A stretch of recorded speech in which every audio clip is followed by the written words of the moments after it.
News. And President Uhuru Kenyatta now says that some individuals are trying to reach out to him, seeking his help in the wake of the recent demolitions and arrests over corruption. The president says that he has lost many friends in the last few weeks for failing to intervene, adding that he is willing to lose more friends to make the war on graft succeed. Our senior reporter Rita Tinina reports on the president's tough talk in the renewed war on graft. After years of failure to act on buildings and walls put up on riparian land, the last few weeks have not only seen multi-million shilling buildings come down, the war on corruption has been redefined with arrests and arraignment in court of several high-profile individuals. This time, it appears President Uhuru Kenyatta means business more than ever. No matter how powerful you think you are, no matter how much you think you know people in high position, no matter how much money you have, that will not save you. The new chapter of enforcing the law, the president says, is costing him friends.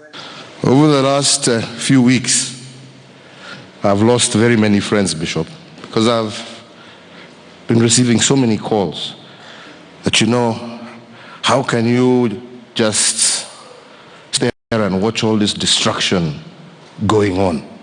You must stop it. And I said, it's difficult to stop.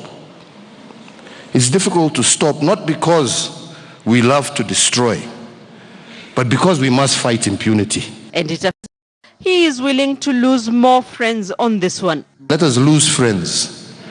We will gain others as we move forward. The perfect formula to deal with corruption and impunity has remained elusive for successive governments. And for Uhuru Kenyatta, who is serving his second and final term, just how he handles the war on graft may make all the difference as he tries to secure a legacy. Rita Tinina, KTN News. And still on the war on corruption, and Deputy President William Ruto has said that no one is above the law and that no one will be targeted unfairly in the fight against graft. The DP spoke at Musa Getao PCA Church in Gekambura in Kikuyu constituency, Kiambu County, during the Sunday service. Or the Constitution, all of us must work and must respect law in whatever you do. Mahali utajenga, mahali utafanya biashara, mahali utafanya kazi, ujue ya kwamba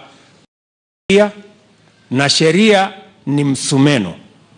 Inakata ikienda mbele, inakata ikirudi nyuma. Kwa hivyo sisi wote lazima tuhakikishe ya kwamba everything that we do, hata vita yetu dhidi ya ufisadi na ukora na wizi, itaendelea chini ya sheria, ikiambatana na sheria ya Kenya. And the Jubilee Party Vice Chairman David Morathe says the ruling Jubilee administration was sure of a first-round win during last year's general election after it mobilized supporters to register as voters en masse. Morathe says that the ambitious development agenda during President Uhuru Kenyatta's first administration also gave a perfect launchpad to clinch a second-term win with ease. This marks a new beginning for our country, a beginning in which we hope that we shall march together as Kenyans. Mandela could shake hands with de Klerk. What is wrong with Odinga shaking hands with Uhuru Kenyatta? But on those items that are for the benefit of mwananchi, tutaunga mkono. Nia yetu ni kuiana kwa manufaa ya wananchi wa taifa letu Kenya. Kuna makosa tukishirikiana jamani. Now we are very focused on the 4 agendas, which you know that those 4 agendas will change the lives of our people.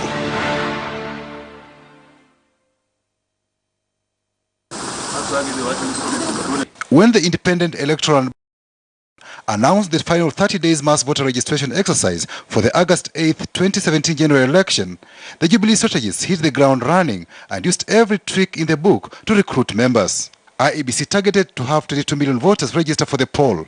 As at June 30th, 2016, the electoral body had registered 15.8 million voters. Jubilee took advantage of the window to boost numbers. We knew our potential for new voters was 2.7 million voters. The NASA strongholds had potential for 4.7 million. At the end of the exercise, we had registered 2.1 million. They, on the other hand, had registered only 1.7 million.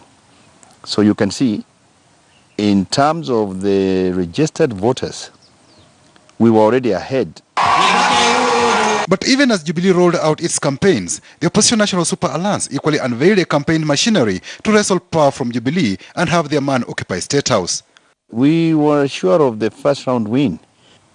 We already knew in 2013 we were 50 plus 1 with 80,000 votes. After 5 years in power, we knew it could only get better.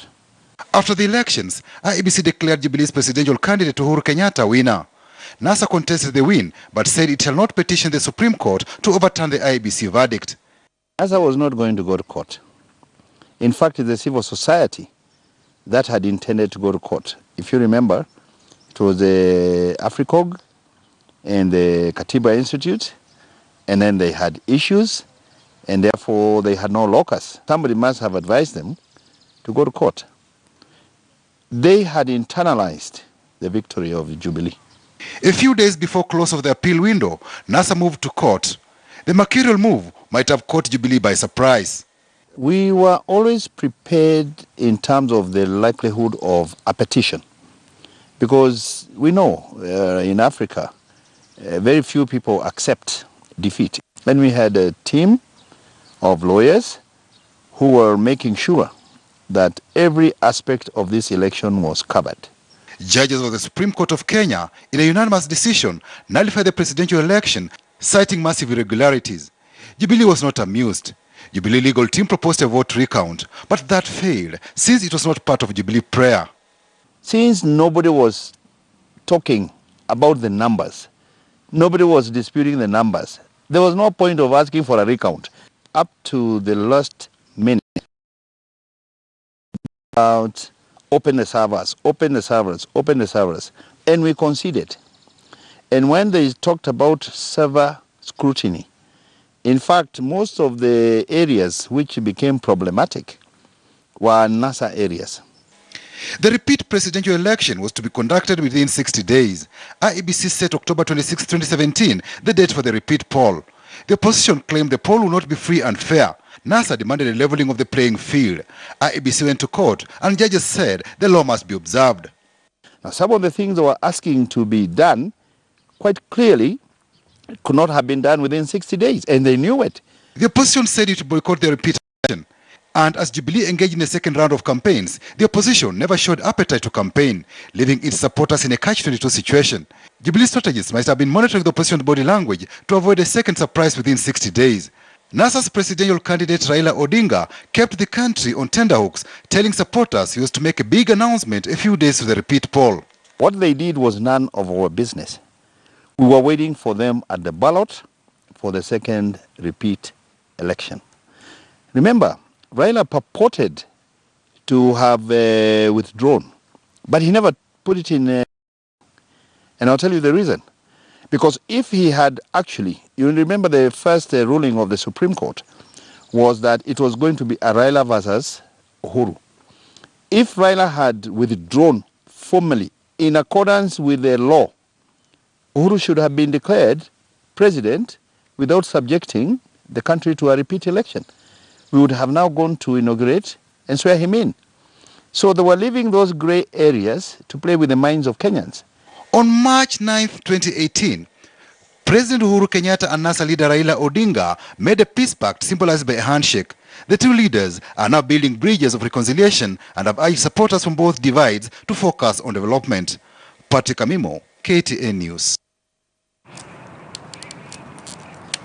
Right, and let's go back to the Milimani courts where my colleague Rita Tinina is following that developing story where the National Land Commission chairperson Dr. Mohamed Swazuri will be arraigned in court today after in custody, and Swazuri was arrested on Saturday and held at the Ethics and Anti-Corruption Commission. Swazuri was held together with 6 other officers in connection with the standard gauge railways compensation exercise. They include the Kenya Railways boss Tanas Maina. The Director of Public Prosecutions, Nuruddin Haji, has already consented the prosecution of the officers. And we now go back to my colleague Rita Tinina. And when we spoke earlier, Rita, you say that we are not yet clear on the charges against the NLC chair, Dr. Mohamed Swazuri. And of course, this is not the first high-profile arrest we are seeing in the courts in the past few weeks, Rita. Yes, Sharon, it is not. It appears the government has redefined its war on graft. Even yesterday, Sharon, if you remember, the president speaking in Karen saying, this is just the beginning, this is not going to stop. And he says, no matter who you know, no matter how much money you have, it is not going to help you, it is not going to save you. And the president himself saying that he has lost friends, he has been under pressure, especially on the issue of demolitions, impunity, some trying to stop that.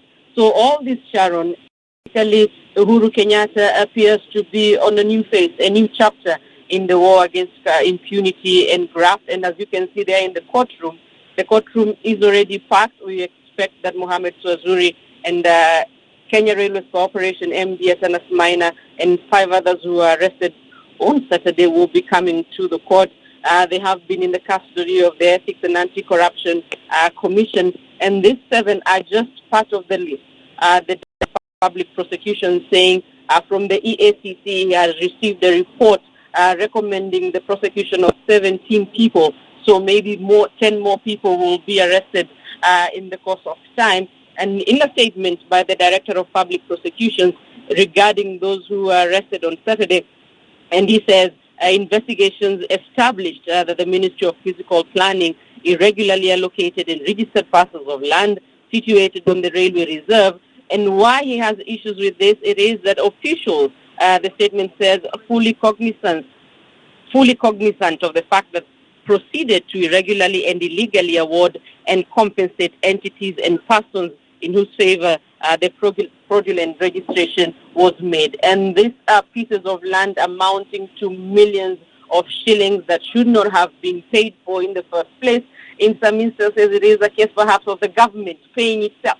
In one case, there is a piece of land that was initially part of the Kenya Railways Corporation land, and even that was also paid for in the SGR compensation process.